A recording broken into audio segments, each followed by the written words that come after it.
और इस लहंगे का प्राइस था अराउंड, आई नो एक्सपेंसिव है एंड बट ठीक है, शादी एक ही बार होती है। ब्लाउज कुछ और था और ये वाला ब्लाउज किसी और लहंगे के साथ था। एंड करण के मेन आउटफिट का प्राइस अराउंड 2.8 से 3 लाख तक के बीच में था। I am very very thankful and grateful to them कि मेरे को मेरा ड्रीम लहंगा पहनने को मिला।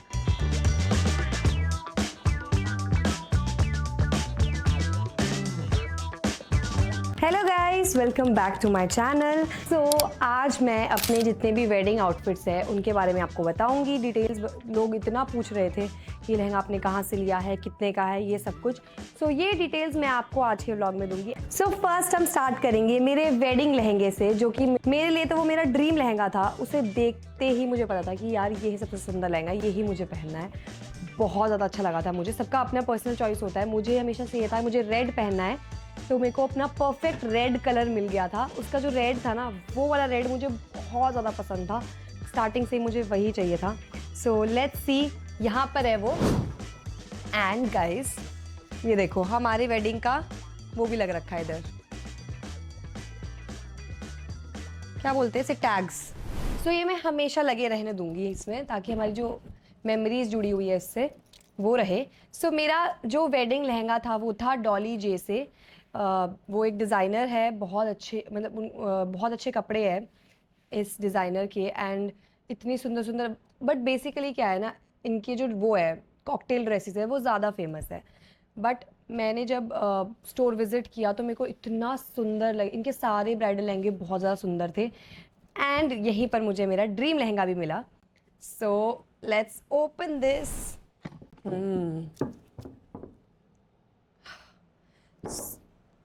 सो आप लोगों ने ऑलरेडी देख लिया है एंड सबको ही पता है कि कैसा दिखता है वो। ये था उसका ब्लाउज। और गाइज इसमें अभी तक भी ये लग रहा है, जो मेरे सर पे मुकुट था वो अभी भी लग रहा है इसमें, तो इसको भी मैं हमेशा रहने दूंगी। मेमोरीज जुड़ी हुई है मेरी इससे। ये ब्लाउज था। अच्छा, मैं आपको एक चीज़ बताती हूँ। मेरे लहंगे का ब्लाउज़ कुछ और था और ये वाला ब्लाउज़ किसी और लहंगे के साथ था। तो मैंने मिक्स मैच किया, मुझे किसी और लहंगे का ब्लाउज़ अच्छा लग रहा था, तो मैंने उसका ब्लाउज़ अपने इस लहंगे के साथ मैच किया और उन्हें बोला कि इसकी एम्ब्रॉयडरी मैच कर दो और ऐसा बना दो। And they did a very very good job. और फाइनली ये वाला ब्लाउज़ मुझे बहुत पसंद था। रुक जाओ, इसकी गांठ बंधी हुई है एक्चुअली। उस टाइम पर इतने जल्दी जल्दी में पैकिंग वैकिंग की है ना कि कुछ अच्छे से पैक वैक नहीं हो पाया है। अब मैं इसको बहुत अच्छे से संभाल के रखूँगी। ये एंड ये थी मेरी साइड वाली दुपट्टा। मेरा मेन कारण ना इसके लिए मेरा दुपट्टा भी था, क्योंकि जो ये वाली एम्ब्रॉयडरी थी दुपट्टे में वो इतनी सुंदर थी, ये वाली। अभी आपको मैं पिक्चर्स शेयर करूँगी, यहाँ पर आ जाएंगी। साइड से इतना सुंदर लग रहा था ना ये वाला डिज़ाइन, मुझे तो बहुत पसंद था पर्सनली। और ये लहंगा है, लहंगा मैं नहीं खोलूँगी क्योंकि बहुत मुश्किल से पैक होता है फिर। और उसके साथ था एक हेड दुपट्टा वेल, बहुत लंबा सा, बहुत सुंदर था वो भी। मतलब मैं क्या ही बोलूँ, मेरा मन करे मैं दोबारा पहन लूँ उस लहंगे को। इतना सुंदर था, इतना सुंदर था। मैं खुद से अपने लहंगे की तारीफ़ कर रही हूँ, बट आई नो सब ब्राइड्स इससे रिलेट करेगी कि उनका जो वेडिंग लहंगा होता है ऑब्वियसली उनके लिए वो दी बेस्ट होता है। तो मेरे लिए भी बस वही था। एंड इस लहंगे के बारे में बहुत लोग पूछ रहे थे आपने कहाँ से लिया, तो मैंने आपको बता दिया, मैंने डॉली जी से लिया था। और इस लहंगे का प्राइस था अराउंड 6 लाख। और मतलब बहुत सुंदर लहंगा है। And I know expensive side पे भी है ये। सो मुझे ये करण की फैमिली ने दिया था, मेरा ब्राइडल लहंगा, और बहुत बहुत ज़्यादा सुंदर लग रहा था। And I am very very thankful and grateful to them कि मेरे को मेरा ड्रीम लहंगा पहनने को मिला। तो मैं बहुत ज़्यादा खुश हुई इस चीज़ से। और बस ये हमेशा ज़िंदगी भर मेरे साथ रहेगा और एज ए लेगेसी मैं इसको आगे अपनी जनरेशन में पास करूँगी। मैंने ऐसा सोचा हुआ है माइंड में। एंड जब हमारी एनिवर्सरी होगी, लोग अपनी 25th एनिवर्सरी पे रिपीट करते हैं। अगर मुझे फिट होगा ये उस टाइम तक, तो मैं ज़रूर पहनूंगी गाइस, क्योंकि मेरा तो बहुत मन है कि मैं इसे पहनूं। 5th पे नहीं तो मैं फर्स्ट एनिवर्सरी पे पहन लूँगी। पता नहीं, मुझे पहनना है इसे जल्दी से जल्दी दोबारा से। मेरे को इतना मन कर रहा है और कहीं ना कहीं दुख भी हो रहा है कि यार जिसके लिए मैं इतनी ज़्यादा एक्साइटेड थी वो दिन चला गया एक्चुअली में। मुझे इसको पहनने की इतनी एक्साइटमेंट थी, इतनी खुश थी मैं, और लेकिन वो दिन चले गए, क्या ही बोल सकते हैं। बट येस, मेरा मेरा लहंगा यही था एंड डिटेल्स मैंने आपको दे दी है।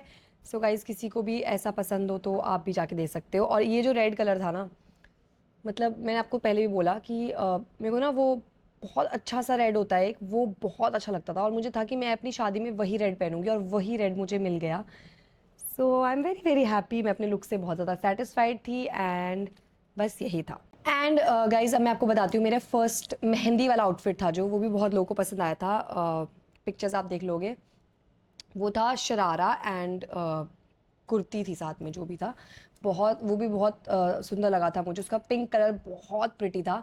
वो मैंने लिया था शाहपुर जाट से, मेघना गौगना करके एक डिज़ाइनर है उनसे। बहुत सुंदर था वो भी, और उसका प्राइस कुछ 60 to 65,000 था, लेकिन वो बहुत अच्छा लग रहा था। एंड उसके साथ मैंने परांदी पहनी थी एक पिंक कलर की, वो इतनी अच्छी लग रही थी। उसके लिए बहुत सारे कमेंट्स आए लोगों के। वो टोनोटो करके एक वेबसाइट है इंस्टाग्राम पे, मैंने वो वहाँ से ली थी।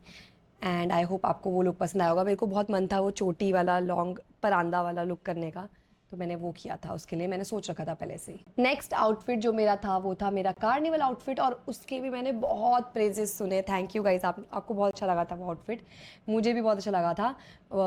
वो आउटफिट था महिमा महाजन से एंड उसका प्राइस अराउंड 1,40,000 था, और वो भी बहुत सुंदर लग रहा था।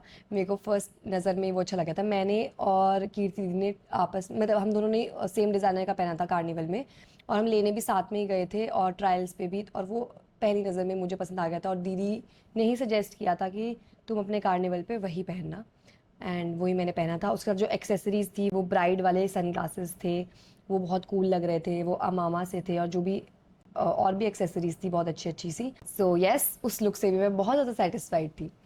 फिर नेक्स्ट आया था कॉकटेल आउटफिट, जो मैंने रात में संगीत कॉकटेल में पहना था। एंड पहले मुझे लगा था कि वो मेरा ना लीस्ट फेवरेट होगा, पता नहीं क्यों मेरे को ऐसी फीलिंग आ रही थी कि शायद वो अच्छे से नहीं बन पाएगा या फिटिंग अच्छे से नहीं आएगी, बट वो भी बहुत अच्छा लग रहा था। एंड काफ़ी लोगों ने तारीफ़ की थी उस आउटफिट की भी। सो वो था पायल कयाल से, आशियाना कट्योर से।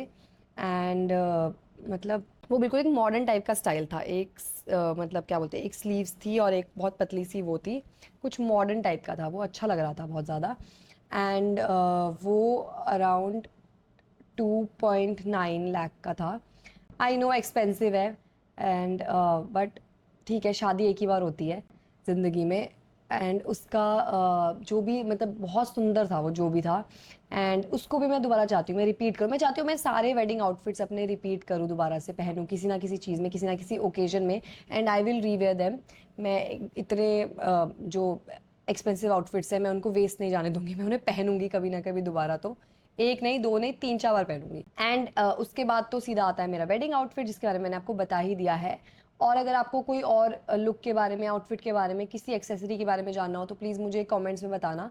एंड मुझे बताना आपको मेरा कौन सा लुक सबसे अच्छा लगा था। फोटोज़ मैं यहाँ पे अटैच करूँगी, इन चारों में से आपका फेवरेट लुक कौन सा था, डू लेट मी नो। मुझे जानना है कि आपको सबसे अच्छा क्या लगा था। एंड गाइज करण के आउटफिट के लिए इतने क्वेश्चंस आ रहे थे। सो करण's मेन आउटफिट वाज फ्रॉम सासा। वो एक डिज़ाइनर ब्रांड है, लड़कों के मेल वेडिंग आउटफिट्स बनाते हैं। एंड बेसिकली ना उनका मेन होता है पंजाब साइड लोग ऐसे आउटफिट्स पहनते हैं, तो उनके लिए बनाते हैं वो। लेकिन करण को स्टार्टिंग से ही ना ये बहुत पसंद था लुक इस टाइप का, बहुत रॉयल लगता था। तो हमने वो ढूंढा, एंड हमने स्टोर ढूंढा उसका, तो वो हमें मिल गया, दिल्ली में ही था, सासा स्टोर है वो। And they did a very nice job, first बारी में ही, ट्रायल में ही फिटिंग मिल गई थी करण को, and we were so happy, and बहुत अच्छा लग रहा था वो आउटफिट भी। तो मैंने आपको उसके डिटेल्स भी दे दिए हैं। एंड करण के मेन आउटफिट का प्राइस अराउंड 2.8 से 3 लाख तक के बीच में था। क्या हो गया था, करण ने दो पैंट्स बनवाई थी। एक तो वो पतली जो होती है पजामी टाइप्स, और एक खुली वाली पैंट्स, क्योंकि करण को था कि मुझे पतली वाली नहीं पहननी है, बट हमने ऑप्शन में दोनों बनवा ली थी। So around I think 3 lakh कुछ प्राइस था उसका। जो बुलंदशहर में रिसेप्शन थी, जिसपे मैंने वो साउथ इंडियन टाइप का लुक किया था, उसमें मैंने सिल्क साड़ी पहनी थी, जो मुझे माँ ने ला के दी थी, उनकी चॉइस थी पूरी पूरी, मैं देखने भी नहीं गई थी, उन्होंने खुद से वो सिलेक्ट की थी मेरे लिए, और बहुत सुंदर लग रही थी वो साड़ी। गोल्डन सिल्क साड़ी थी वो, बहुत प्यारी सी। तो उसका मुझे प्राइस नहीं पता, लेकिन वो भी बहुत सुंदर लग रही थी। एंड उस पर मेरा विजन था, जो मुझे करना था अपना south Indian look. But yes, मेरे को ना ड्रेपिस्ट हायर करने चाहिए थे, जो एक्चुअल में साउथ इंडियन साड़ी पहनवाते हैं। मेरे पास वो पता नहीं, मैं भूल गई करना हायर मतलब किसी को। तो बट ठीक है, जो काम चलाओ, हमने ड्रेप तो कर लिया था उसको। बट यस वो भी बहुत सुंदर लग रहा था। उसमें मैंने कमरबंद पहना था, उसकी ज्वेलरी उस टाइप की थी, थोड़ी टेम्पल टाइप की, जो थोड़ा साउथ इंडियन फील दे। फिर मैंने बन बनाया था गजरा लगा के, तो मैंने ट्राई किया था थोड़ा सा साउथ इंडियन लुक करने का। एंड जो मेरे शिमला वाले रिसेप्शन का आउटफिट था वो भी पायल कियाल से था, एंड उसका प्राइस भी सेम 2.6 लाख कुछ था, 2.6 या 2.9, 2.6 था आई थिंक। एंड वो लहंगा बहुत सुंदर लग रहा था जब मैंने पहली बार देखा था, लेकिन उसकी ना थोड़ी ब्लाउज़ में फिटिंग थोड़ी सी आगे पीछे हो गई थी, या तो मैंने थोड़ा वेट लूज़ कर लिया था, और पता नहीं कैसे मेरा वेट लूज़ हो गया शादी की प्रेपरेशंस के टाइम पे, खुद से ही हो गया, मैंने कुछ किया नहीं। लोग पूछ भी रहे थे हमें बताना, बट एक्चुअली मैंने कुछ नहीं किया था, वो खुद ही हो रहा था। इतनी दौड़ भाग कर रहे थे, रोज़ जा रहे थे बाहर, ये वो, उस चक्कर में तो उसकी ना फिटिंग थोड़ी ब्लाउज़ की लूज़ हो गई थी मुझे तो। But still it was a very beautiful royal outfit, and उसके ब्लाउज़ का कट बहुत सुंदर था, ऐसे दिल के शेप में। और प्राइस मैंने आपको बता ही दिया है उसका भी। एंड उस लहंगे को तो मैं ज़रूर पहनना चाहती हूँ दोबारा से, क्योंकि मेरे को ना, मैं सेटिस्फाइड नहीं थी अपने प्रॉपर लुक से वहाँ वाले से, मुझे तो दोबारा पहनना है, अच्छा सा हेयर डू करवाना है। एंड आप देखोगे कभी जब भी मैं दोबारा पहनूंगी आपको पता चल ही जाएगा। सो ये सारे मेरे आउटफिट्स थे। तो इन 6 आउटफिट्स में से मुझे ज़रूर बताना आपको कौन सा सबसे बेस्ट लगा। डू लेट मी नो, आपको किसी भी आउटफिट के बारे में कुछ भी जानना हो तो भी मुझे बता देना। एंड आपका सबसे फेवरेट आउटफिट, सबसे फेवरेट लुक कौन सा था मेरी वेडिंग से, मुझे कमेंट्स में ज़रूर बताओ। और नेक्स्ट व्लॉग में आप बताना मुझे कि मैं अपनी ज्वेलरीज़ के बारे में बताऊँ आपको, जो मैंने पहनी, जो मतलब रियल गोल्ड ज्वेलरीज़ थी। मेरी रिंग, जो एंगेजमेंट रिंग है मेरी, आपने देखी नहीं होगी अभी तक, मैंने इसके बारे में ज़्यादा बात भी नहीं की थी, ये इसके बारे में बताऊंगी। और भी जो जो चीज़ें थी, मेरा चूड़ा मैंने कहाँ से लिया, और ये सब अगर आपको जानना है तो प्लीज़ बताना मुझे कमेंट्स में, फिर मैं नेक्स्ट व्लॉग उस चीज़ के ऊपर बनाऊंगी।